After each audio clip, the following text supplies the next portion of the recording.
Hello, everyone. My name is August Ball, and I am the founder and CEO of Cream City Conservation and Consulting. And this is my story of how I became an accidental social entrepreneur. First, I want to make sure we all understand the difference between a non for profit, a social enterprise, and a for profit company. So, social enterprises essentially exist to address a social problem. And they do that by providing commercial support with an emphasis on having those profits be reinvested into the community. There are some very key reasons why I decided not to make Cream City Conservation into a non-for-profit, but I'll get into that a little bit later in this presentation. Uh, so to start, Cream City Conservation offers support to environmental organizations, both non-for-profit, government entities, private industry, helping them to address the racial homogeneity within their workforce. So our goal is to help organizations address the existing cultures and practices that are keeping them racially homogenous and replace those practices, those mindsets with different actions, different steps, so that they can attract and retain a workforce that is actually representative of the communities that they work within. We then take the profits from this work and we use that to provide paid training and employment opportunities for young adults right here in Milwaukee, Wisconsin. So our goal is always to create more leaders, not more followers, whether that is with our core programs or within the organizations and the clients that we work with. So here are the various places that we function within. One is with the land. And we do this work through our Conservation Corps program, which works very closely with our local parks department, but we also work with other land trusts and land management organizations as well to support invasive species removal, trail building, as well as native plantings on public green space. These young adults who participate in this program build their social network of professionals in forestry, wildlife biology, and the like. We also work in the space of water, and we do this through a partnership with the Milwaukee Metropolitan Sewerage District, our local workforce agencies, as well as the Parks Department. So these young adults in this program get training on National Green Infrastructure certification. They learn the difference between gray infrastructure and green infrastructure. They learn about the science behind climate change and also understand how we can build more sustainable cities. We also work in the space of food and food sovereignty. And we do this through a partnership with our local university, the University of Wisconsin-Milwaukee, the Boys and Girls Club, as well as Groundwork Milwaukee. These young adults learn about soil science, they learn about entrepreneurship, as well as food sovereignty. These young adults grow food from seed at various growing sites around the city, both at various public high schools and local parks, as well as around community centers. And they take the produce from what they grow, partnering up with local chefs who oftentimes will buy the produce from the students, as well as help them create local, salads that they then would sell at local brewer games on Sundays. Of course, due to the pandemic, we did not engage in this project last year, but this year we will be donating all of the produce from the grow sites instead of selling them at brewer games. What I love about this particular program is that it's essentially a social enterprise within a social enterprise. And new this year is our Fresh Coast, Fresh Start program, which is a reentry program for returning citizens to get them engaged and aware of the careers available to them in the water industry. Due to some very problematic hiring practices as well as cultures, many of our trades industries in the environmental sector are facing some substantial problems around where they're going to find their next cohort of talent. there has not been a lot of succession planning, or successful succession planning, I should say. And within the next 3 to 10 years, over 50% of the trades folks who are working in government entities are going to retire. This includes parks departments, forestry, the water industry. And so we want to make sure that everyone sees a place for themselves in this green economy. We want to start with those most vulnerable. So this program will start, has actually already started, and will go until the end of October of this year in 2021. And it will be a 3-year program. What I love about this program is that our partners have already agreed to hire on graduates of this program, which, if you may not know, is a very difficult task to achieve. So what I've learned throughout my career is that the environment is the most important teacher. So I want to start at the beginning, because I did not get into this field intentionally. It was actually by accident. I grew up on a farm in the Philippines when my family moved there when I was 4 years old. And so my understanding of sustainability and environmentalism was not the understanding that I have now. Back then, when I was a child, it was simply a way of living. And while I have always been extremely excited about youth work and youth development and educational pedagogy, my background is in sociology. So as a social scientist, I've always been very intrigued in learning about why societies do what they do, how social norms come to be, and what drives human behavior. So back in 2000, I think 6 or 7, I was hired on with the Student Conservation Association to run their Wisconsin chapter. And it ended up being the dream job I never knew I wanted. Every summer, we would have anywhere from 50 to 100 teens engaged in hands-on service to public lands. These young adults would build trail, they would remove invasive species, they would do community cleanups, they would do native tree planting. What I noticed, however, is that these crews that were divvied up into 10 to 12 different participants had crew leaders of 1 to 2 folks, respectively. But oftentimes, the crew leaders did not actually share the same identities as our core members. And while these adults, these crew leaders were amazing and had hearts of gold and led amazing programs, many of them just were not equipped to address the realities of a program that was engaging a predominantly Black and Latinx and Hmong population. Many of them were not equipped to navigate conversations about difference, as well as land sovereignty and environmental justice. And so we began training our crew leaders, much like we would train them for the safety and physical safety of our core members across the nation. We began providing training opportunities for them to be able to lead crews more effectively and to be able to manage not only the physical safety, but the emotional safety of our young people. This also began or created the question, rather, of how are we currently recruiting our talent? And so what we found was the existing practices that we were engaging in were essentially creating a lack of diversity in our candidate pools.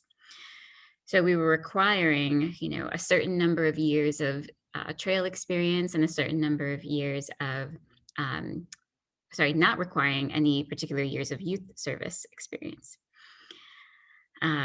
So while I knew we could find young adults and adults who were interested in conservation, we weren't recruiting in the places that we needed to. And so one summer, we decided we would create an apprenticeship program, because who better to lead a program than someone who's already gone through it? This is a photo of our first season of apprentice crew leaders. And I'm proud to say that actually over half of them have actually led crews for us, both with the SCA and also with Queen City Conservation.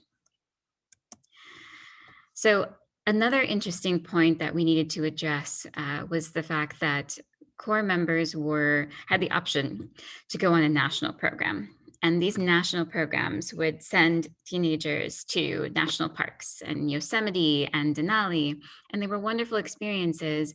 But I was noticing that the students of color who were coming back from these experiences had a very different perspective than our white students. Number one, these national crews that the students would go on were unpaid. And so it also created some disparity in who had access to participate in those programs.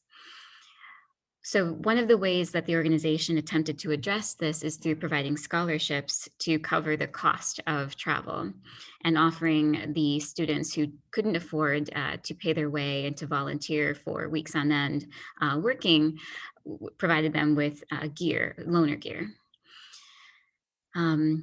Unfortunately, though, again, because a lot of our crew leaders were not equipped to address some of the differences in conversation perspectives that would come up on a crew, some of my core members would come back sharing stories of, experiences like having a fellow crew member ask them if they were in a gang because they were from Milwaukee or Chicago or Detroit, and a person of color. And the crew leaders not being equipped to navigate that would simply shut that conversation down rather than using it as a tool for building empathy and understanding, and addressing some myths. So in order to address this, we started creating hybrid crews, starting with the Milwaukee and Detroit programs. And so this allowed young adults who were in our summer programs, who were working locally in county parks and going home every day, to experience doing some backcountry service work. And so we provided a base camp setup training for them. And then we also developed a partnership with the US Forest Service, where these young adults got to spend 2 weeks out of their 7-week summer in the US forest land, and then the rest of their time working locally. This allowed them to be able to be paid for the service that they were doing and also get some firsthand experience of what a national crew would be like, increasing their confidence in their ability to participate in a national crew. So this is just some photos of some of our hybrid crew members up in Chequamegon and Nicolet. One of the other issues that we had to tackle as a nonprofit, working with the Student Conservation Association, was that funding oftentimes was cyclical. And there were seasons where we didn't have enough funding to host as many crews as we would like. And so one of the ways that I worked to address this was to see where most of our big ticket items were showing up. And for us, that was transportation. So I thought, well, how can we turn this lemon into lemonade? And so we introduced the potential of using bicycles to transport students, both addressing the transportation needs as well as the concerns around carbon emissions that our students had brought up. And of course, it took some time to convince our risk management team that this was a viable program function and that we would take all the safety precautions needed. But it really created a space for our young adults to see how they themselves can make changes in their own personal lives to address issues around environmental injustice and climate change. What I also love about the bicycle cruise is that it allowed us to build our partnerships with local agencies as well, like the Bicycle Federation and a local environmental charter high school, Escuela Verde, which loaned to us the bicycles that they had for their high school students and also receive free bike safety training from the Bicycle Federation. So despite all of these, innovative programs and problem solving and increased partnerships, in the spring of 2016, I was invited to our regional office in Chicago, along with our Detroit program manager, for what we thought was going to be a conversation about a race, which consequently ended up being a conversation of our programs being shut down. So this was quite a surprise to me. I had been working with the organization for almost a decade and thought I would retire with it. this was probably my first hit of reality in how nonprofits oftentimes work. And despite the best efforts of all involved, sometimes you're just not the flavor of the month or the year. And so this was probably one of the hardest lessons I learned about designing programs, and that it really shaped how I was going to move forward. And so this picture in front of you here is the photo of essentially the last blue shirts in Milwaukee. The Student Conservation Association, of course, still exists, but unfortunately the Detroit and the Milwaukee programs are now defunct. So that then left a huge gap, not only for experiences for young people in Milwaukee and in Detroit, but it also meant that so much of the public land that was cared for by these students year after year, now were left essentially on their own. So I was confident that I could find another job. I knew I was marketable, but I had a lot of anxiety about where these 50 to 100 young people were going to go. And there were no other programs like this in the area. And so while we were able to funnel some of them into local, nature centers and non-for-profits, there weren't enough institutions to engage these young people in. And so I went to work for the Parks Department. And during that time, I would receive calls from colleagues of other organizations wanting to know, how was I able to attract and retain a staff of folks who look like the students we worked with? How was I able to, get young people of color interested in conservation, which, many of them are already interested. They just don't know it. And so this took a lot of my lunch breaks. This photo here is actually of myself and one of my mentors, Brian Ressert, as well as a former SEA crew member and a Cream City Conservation Corps crew leader who I brought with me to the Parks Department. And I realized pretty soon that I couldn't keep meeting my friends for coffee to help them navigate through their individual problems in their organizations around talent retention and acquisition. I also realized that so many of the organizations and friends of mine who were seeking support, were all navigating the same things and we're also having the same problems. So I realized they were kind of all doing the same things that were producing the same results. And so I started hosting evening and weekend, education sessions, basically outlining what environmental organizations can do to address these disparities in representation. And it was more of a pay whatever you can type of setup. I didn't know what to charge, came from the nonprofit space, was not at all a businesswoman. So the profits then from this, I used to pay former SEA crew members to do service work on parkland. So it was very informal. But the demand for this information grew so much that we ended up being hosted by bigger institutions like the Forest Service and the DNR, as well as other, camp type organizations. I also started bringing with me Corps members to help facilitate, because who better to provide information on how to create an environment that is inclusive and equitable than the folks you're trying to attract to begin with. The demand for these workshops and this education grew so much that we also started teaching peer educators and youth in other organizations and helping them develop their own funnel programs, much like Teens Go Greens and some other institutions. Eventually, I realized that I probably needed to get some business insurance and formalize things. At this point, we had around 40 young people working with the organization. And so in October of 2016, 2 months essentially after the closing of the Milwaukee office, we formalized Cream City Conservation Consulting and Cream City Conservation Corps. So these are a couple of our first year Corps members who were both former SEA crew members, continuing to do service on the land. So that's just in a nutshell, kind of the story of how Cream City Conservation came to be. I should mention that again, as demand for this work grew so much, I ended up having to resign from my position at the Parks Department because I realized I could replace my salary and still pay our core members at least $10 per hour. No one in our organization right now who's a full-time staff makes less than 15. I think on average, it's about $18 to $22 an hour. I'm a firm believer that if you cannot pay your staff a living wage, you don't have a sustainable business model.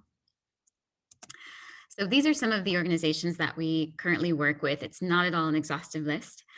While our focus was primarily in the Milwaukee area, we now have clients all over the globe, from Toronto to South Africa. But the profits remain being reinvested right here in Milwaukee. So I want to share a little bit about some of the lessons I have learned so far on this journey, because I'm definitely still on it. And the first one, and I hope this is helpful to all of you, is to be loyal to a mission, a vision, a cause, not necessarily an institution or a business or an organization. The next is to start now. You will never feel like you are in a perfect position to pursue your dreams. You will never feel like you have all the things you need to solve a problem. But if you start now, time is on your side. But if you don't use that time, then you lose out on a lot of opportunities. Start imperfectly is what I would suggest.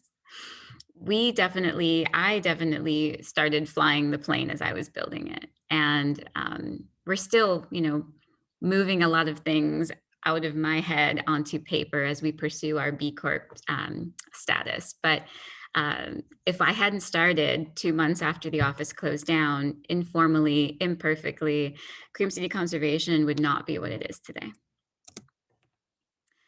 The next is to be coachable.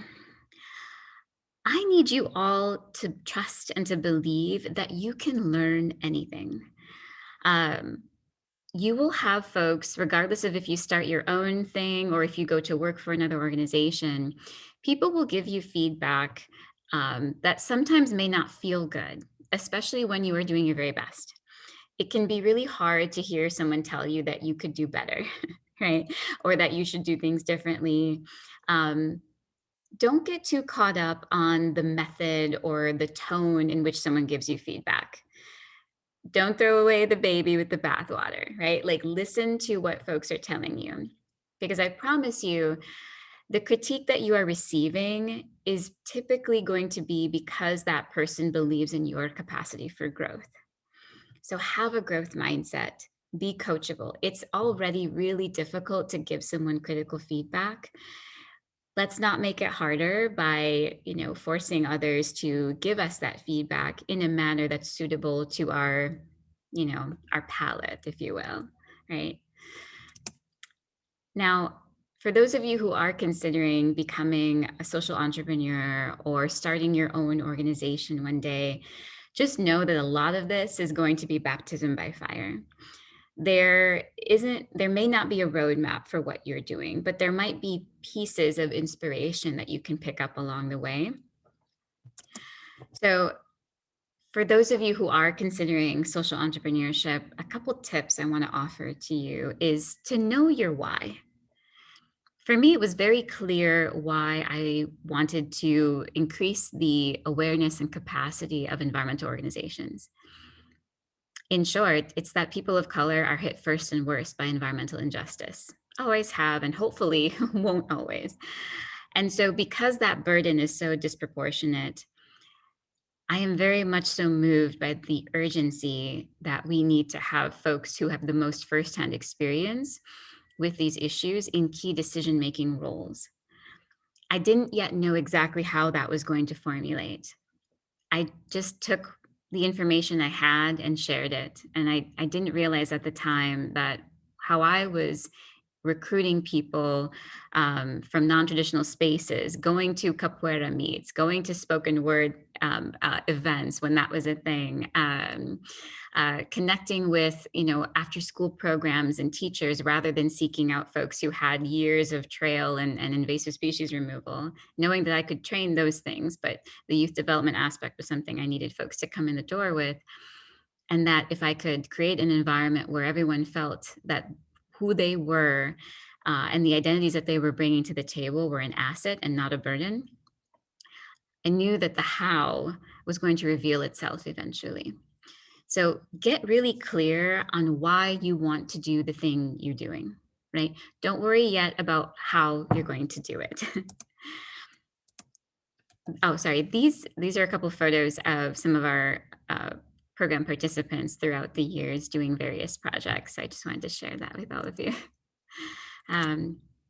So my why, when I think about what my vision is at the end of the day, it is a city, a country, a world full of planetary denizens and social justice advocates.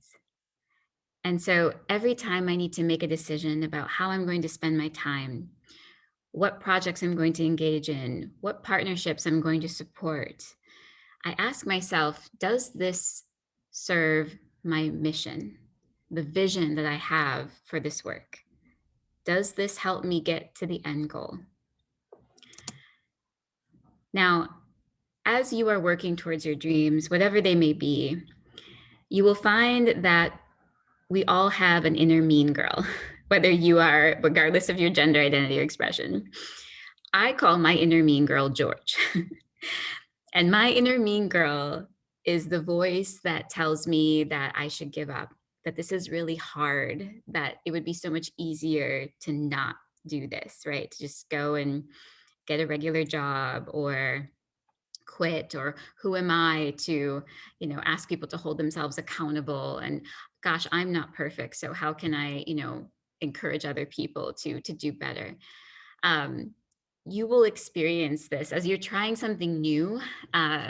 Many people will have a lot to say about it, but I promise you, more than not, people will support you. So whenever you hear that inner mean girl, your inner George, I just want you to take a moment to think, is that actually true, right? Do you really need to be perfect in order to start? Why not you, right? Why not you? And also knowing that, hey, things are going to be hard sometimes, but giving up is harder. Knowing that you didn't share your gifts with the world, knowing that you didn't pursue something that you really believed in, that's so much harder to live with than the struggle of making things happen. So in that same vein, I encourage you to decide. When we approach our life from a place of, I'll take whatever, the universe gives us whatever, right? And so if you're in a moment right now where you're experiencing a lot of randomness, ask yourself, are you really clear and intentional about what you want out of life? What kind of imprint you want to leave on the world? What kind of impact you want to make? What meaning do you want your life to have? And here's the thing, what you choose to engage in for your profession doesn't have to be your life's calling. I don't want to say that it has to be, your work has to be passion related. If it is, awesome. We're lucky if that's the case, right? But your work doesn't always have to be something you are financially compensated for, but it can be. The key, though, is for you to decide what it is that you want, and the universe will conspire, right? What it is that you want for yourself, what is it that you want for the world? Next is that for those of you who plan to work for a little bit and want to start something to, kind of measure its viability, let your day job fund your dream work. I think I know that the primary reason why Cream City Conservation was so successful and is so successful is because I started this work without any intention of ever earning a living from it. The focus was primarily on value creation, solving a problem, right? And what I realized was if you can solve a problem or help people solve their own problem, what you charge actually is irrelevant. And that doesn't make you any less of a social entrepreneur if you're working a day job while you're, vetting your project, your business, your organization, right? So um, I think because my groceries and my mortgage was covered by my job with the Parks Department, that allowed me to go all in on creating value for our partners and our clients. So here's a little cheat sheet if you're trying to figure out your what, right? So there's this Ikigai model that's from Japan, and it looks at what you love, what the world needs, what you can be paid for, and what you're actually good at, right? And so what you can be paid for and what the world needs is your vocation. What you can be paid for and what you're good at is your profession. And what you're good at and what you love is your passion. And what you love and what the world needs becomes your mission.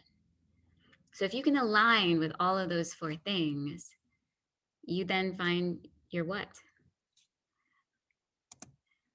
So my what is to inspire people who inspire people to live and act socially and environmentally just. So this is my mission. So if my mission is to inspire people who inspire people to live and act socially and environmentally just, and my vision for this life that I'm living is a city, a country, a world full of planetary denizens and social justice advocates, that becomes my North Star. I would love for each and every one of you to spend the rest of your week thinking about what is your personal mission and vision in life, right? What is the end result for what you want to do, and what is the thing you want to produce? And with that, friends, go forward and create value. Thank you so much.